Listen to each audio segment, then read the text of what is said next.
आज हम लोग इस वीडियो में रज्जुरेखी गति का ग्राफीय निरूपण समझेंगे। यानी ग्राफ द्वारा हम किसी गतिमान वस्तु की चाल या वेग को कैसे ज्ञात करते हैं। तो यहाँ सबसे पहले हम लोग स्थिति समय ग्राफ पढ़ते हैं। स्थिति समय ग्राफ का मतलब होता है समय का स्थिति के साथ, स्थिति का मतलब होता है दूरी या विस्थापन।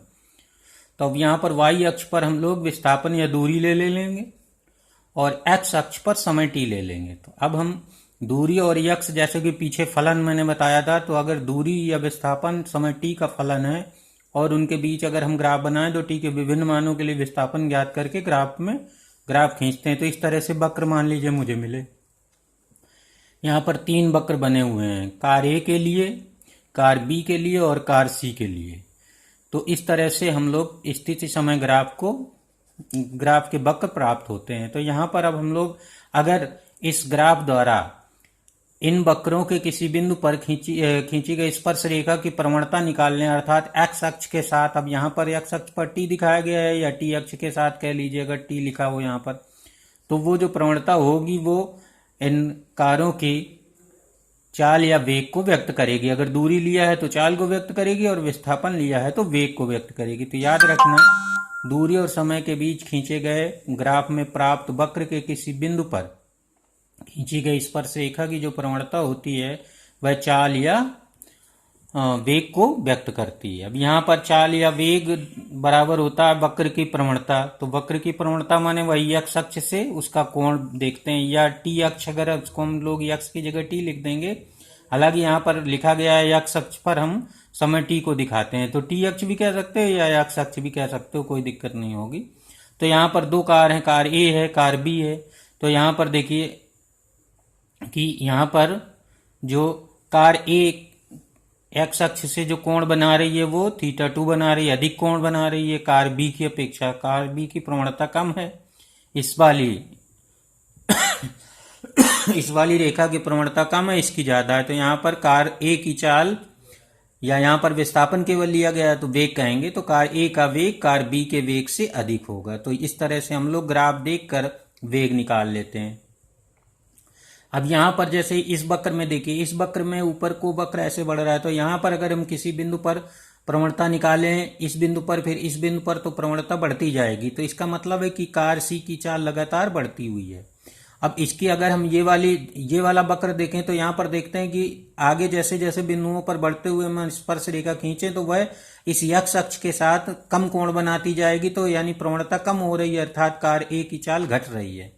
तो कार सी की चाल बढ़ रही है, कार ए की चाल घट रही है। और इस कार बी के लिए अगर हम इस रेखा की प्रवणता किसी भी बिंदु पर स्पर्श रेखा तो एकदम सीधी रहेगी, अर्थात कार बी की चाल एक समान रहेगी, कार की बी की जो है वो एक समान चाल से चली जा रही है।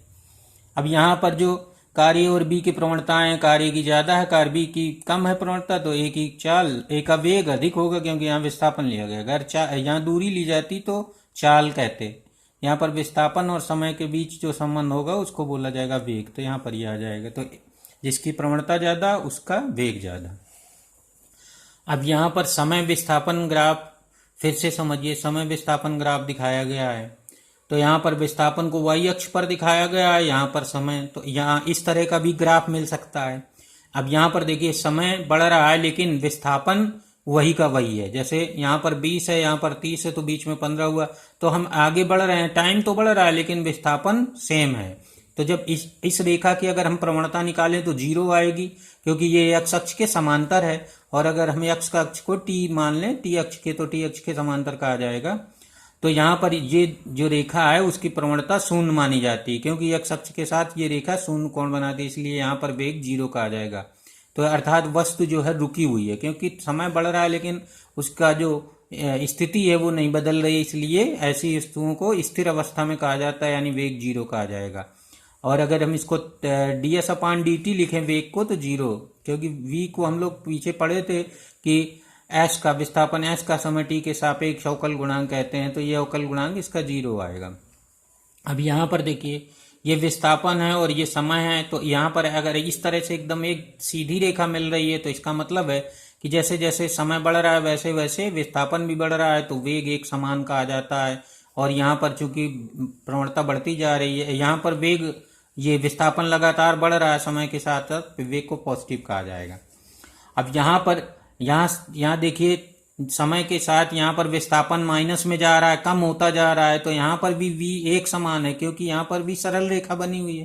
तो सरल रेखा में वेग एक समान होता है, यहाँ भी वेग एक समान है, लेकिन यहाँ पर नेगेटिव वेग कहा जाएगा क्योंकि इसमें समय के साथ विस्थापन कम होता जा रहा है, इसलिए नेगेटिव वेग। तो इस तरह से हम लोग इनको ग्राफ को देखकर सब समझने की कोशिश करेंगे। अब यहाँ पर देखिए, अब विस्थापन ये हो गया, समय इधर हो गया। अब जैसे जैसे बढ़ रहे हैं, तो अगर हम किसी बिंदु पर स्पर्श रेखा खींचे, पहले इस बिंदु पर तो कुछ कोण बनाएगी एक्स अक्ष से, फिर इस बिंदु पर खींचे तो ऐसे थोड़ा सा जो स्पर्श रेखा होगी वो अधिक कोण बनाती रहेगी। तो इस वक्र पर अगर हम विभिन्न बिंदुओं पर स्पर्श रेखाएं खींचें तो वो अक्ष के साथ जैसे जैसे हम आगे बढ़ेंगे समय के साथ वैसे वैसे कोण बढ़ता जाएगा, यानी जो प्रवणता है वो बढ़ती जाएगी, अर्थात ये जो वक्र है वो बढ़ते हुए वेग को प्रदर्शित करेगा। तो याद रखना, इस तरह का वक्र विस्थापन और समय के साथ बढ़ते हुए वेग को व्यक्त करता है। यहाँ पर प्रवणता लगातार घट रही है, तो इस तरह का अगर वक्र मिले विस्थापन और समय के साथ तो वो घटते हुए वेग को व्यक्त करता है। तो ये याद रखना, इस तरह से देख के समझ लेना। अब यहाँ पर है, जैसे यहाँ पर थोड़ा सा ये वक्री है, तो ए से यहाँ से ओ से ए तक ये थोड़ा सा वेग ऐसे बढ़ा हुआ है, फिर ए से बी तक लगभग एक समान रहा है, और यहाँ जाकर बी पर बिल्कुल जीरो हो गया, क्योंकि बी पर अगर स्पर्श रेखा खींचे तो वो एक्स अक्ष के समांतर ऐसे मिलेगी। स्पर्श रेखा एकदम एक्स अक्ष के समांतर होगी, यानी पूर्णतः जीरो। बी पर बी जीरो हो जाएगा वेग। अब बी से सी जब समय आगे बढ़ रहा है, बी से सी की ओर, तो यहाँ विस्थापन कम हो रहा है, तो नेगेटिव वेग कहा जाएगा। और यहाँ से सी से यहाँ नेगेटिव ही कहेंगे, बी से सी तक नेगेटिव, फिर सी से फिर एक समान वेग हो जाएगा, वो भी नेगेटिव ही कहा जाएगा, क्योंकि यहाँ भी विस्थापन कम होता जा रहा है। तो ये है ऋजुरेखी गति का ग्राफी निरूपण। ग्राफ द्वारा हम लोग किस तरह से वेग को घटते बढ़ते समझेंगे। तो यहाँ पर विस्थापन और दूरी के बीच मोस्टली बनाया जाता है। तो विस्थापन और अगर दूरी के बीच बने तो चाल के बारे में समझोगे, और अगर दूरी और समय के साथ ग्राफ बने तो चाल के बारे में, और अगर विस्थापन और समय के बीच बने तो वेग के बारे में शो करेगा ग्राफ।